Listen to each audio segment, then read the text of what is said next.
So the pharmacodynamics of psilocybin are much more simple compared to when we saw MDMA. So first of all, psilocybin acts primarily and almost exclusively at the serotonergic nervous system. So it doesn't have those kind of norepinephrine and dopamine properties of MDMA. It doesn't have like the neurohormonal releasing effect. So it really is a very serotonergic type of drug or substance.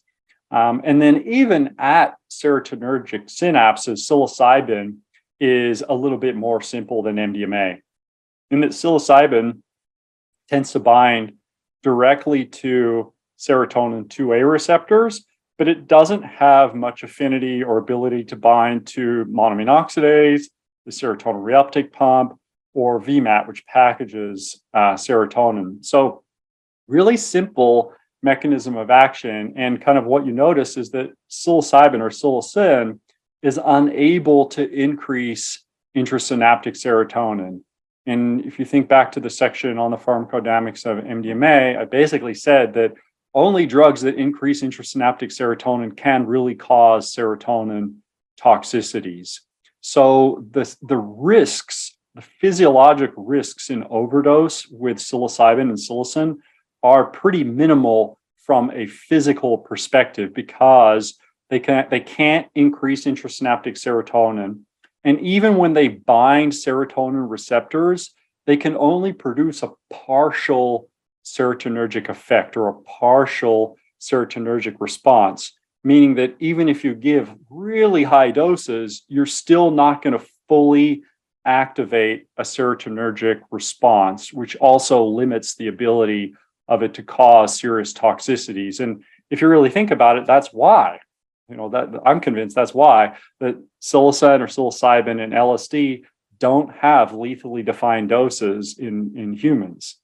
Can they be way too psychologically intense if you overdose them? Sure, right? And that's why we think about dosing carefully still. Yet as far as the physical risks with psilocybin, it's very, very safe as far as a substance. Like there's very few psychoactive compounds that I can think of that don't have lethally defined doses. Well, like psilocybin, LSD, and maybe THC are sort of like the three that I can actually think of off the top of my head. So this is great news from a pharmacodynamic interaction kind of perspective, because it probably means that we can get away with combining psilocybin with a lot more things without having to worry about serotonin toxicity quite as much as MDMA.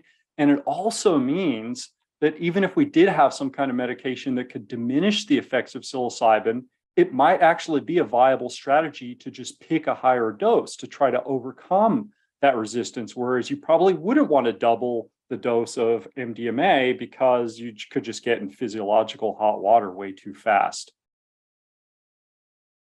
I think kind of to segue into the metabolism, it's like the theme of what I'm saying is almost the same in that psilocybin is actually metabolized to psilocin. This happens in the kind of small intestines. There's different esterases or alkaline phosphatase in the small intestine, maybe even in the bloodstream itself. Metabolizes to psilocin, which is the active compound in psilocybin mushrooms. The subjective effects of a psilocybin mushroom trip follow the blood concentrations of psilocin a lot more closely than they do psilocybin. And then psilocin is metabolized by the liver, but it has very little CYP metabolism to it. It's almost all glucuronidated, which means adding a sugar molecule, glucose. So it adds a glucose molecule, makes it more water soluble. It can be eliminated by the kidney that way.